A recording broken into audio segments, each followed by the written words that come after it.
ह्या वर्षी वाटत होतं वारीत चुकणार, पण राजांच्या मनात काही वेगळंच होतं.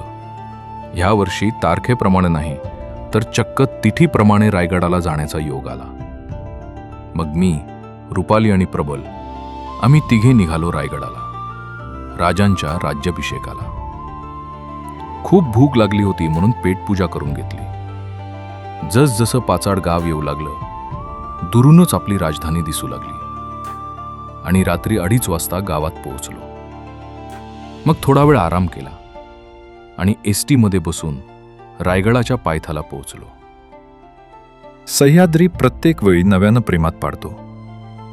थोडं धुकं, गडाकडे जाणारी चिमुकली पावलं आणि डोंगर माथ्यांवर ओढलेली ढगांची चादर सर्वच प्रेमात पाडण्यासारखं होतं.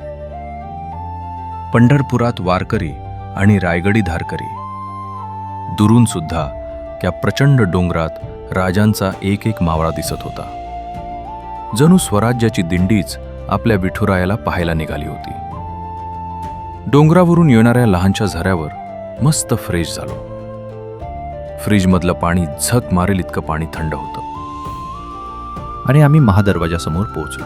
सणासुदीला आपण जस तोरण लावतो तर स्वराज्यास भव्य तोरण महाद्वाराला लावलं होतं. पायरीला नतमस्तक होऊन आम्ही गडावर प्रवेश केला आणि तब्बल 2 तासांनी आम्ही गडावर पोहोचलो. सर्वप्रथम शिरकाईच दर्शन घेतलं. देवीचा गोंधळ पुढल्या वेळी तरी बघायला मिळावं ही प्रार्थना करून पुढे निघालो. मग आम्ही पोहोचलो होळीच्या माळावर. तिथे महाराष्ट्रातील कानाकोपऱ्यातून ढोलताशा पथक आली होती. ढोलावर पडणारी प्रत्येक थाप गड जिवंत करत होती.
तिथून पाय हलत नव्हते. पण मग होणारी गर्दी बघता आम्ही पावलं वळवली नगारखान्याकडे. ज्यांनी ज्यांनी महाराजांच्या वेळी हे सर्व याची देही याची डोळा पाहिलं असेल ते नशीबवानच.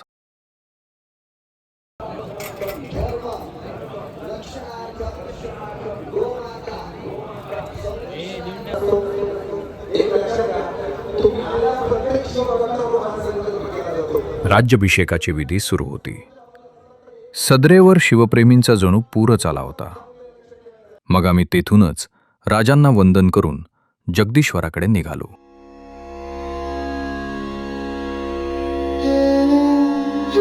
जगदीश्वराच्या मंदिरात प्रथमच दर्शनासाठी रांगा लागल्या होत्या. सर्वजण शांतपणे सर्व नियम पाळत होते. प्रवेशद्वारातील नंदी अजूनही आपल्याला संयम काय असतो याची आठवण करून देत होता. जगदीश्वराचे दर्शन झाल्यानंतर पावला आपोआप त्या पवित्र समाधीकडे वळली, जिथे अखंड हिंदुस्थानचे आराध्य दैवत चिरनिद्रेत विसावले आहेत. त्या समाधीपुढे मस्तक टेकवलं आणि मन पुन्हा एकदा शिवमय झालं. पुढे येताच शिवप्रेमी हिंदुत्वाचा स्वराज्य दिन साजरा करत होती.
तिथे थोडा निवांत बसलो.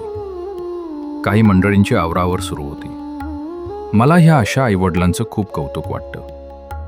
इतक्या कमी वयात या पोरांना गड दाखवला. विचार केला होता, थोडा वेळ इकडे मस्त पाठ टेकवून झोप काढतो. तितक्यात एका दादाने छोटीशी तोफ लावून झोप उडवून टाकली. तोफेचा आवाज येताच महाराजांची एंट्री झाली. आता हा योगायोग होता की काय होत हे देवालाच माहीत. मग आम्ही पुन्हा आलो होळीच्या माळावर. मग मला हंबीरराव सिनेमातील एक संवाद आठवला. आपल्या पोरींचे खेळ कसे असले पाहिजेत.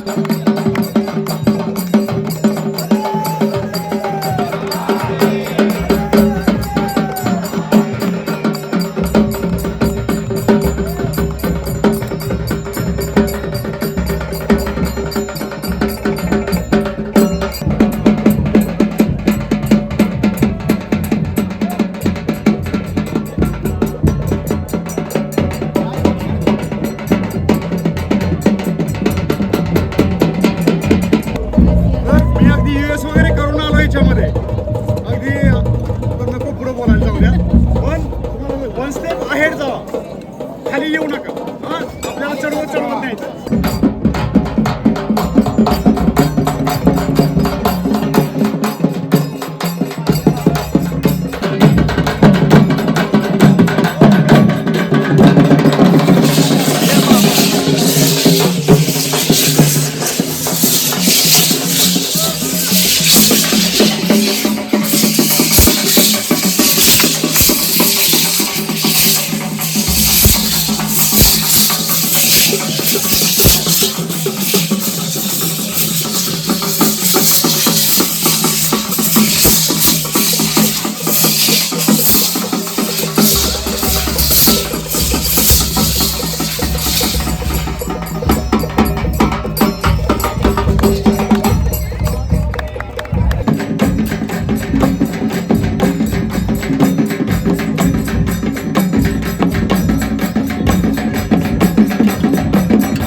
तो शिवशंभू राजा.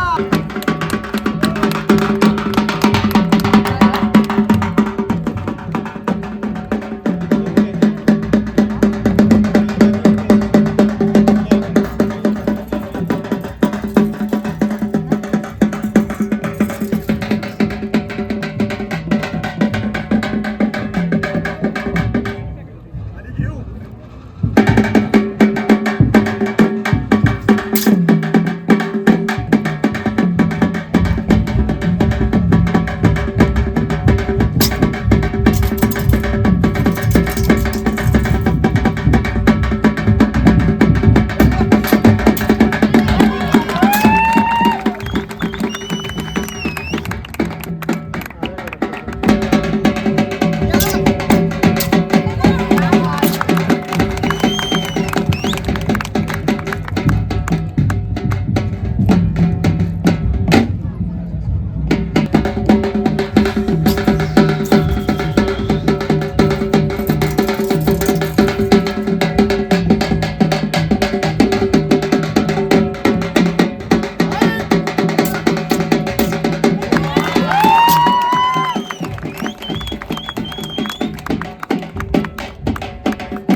आणि मग हे सर्व साहसी खेळ पाहून आम्ही गड उतरण्यास सुरुवात केली.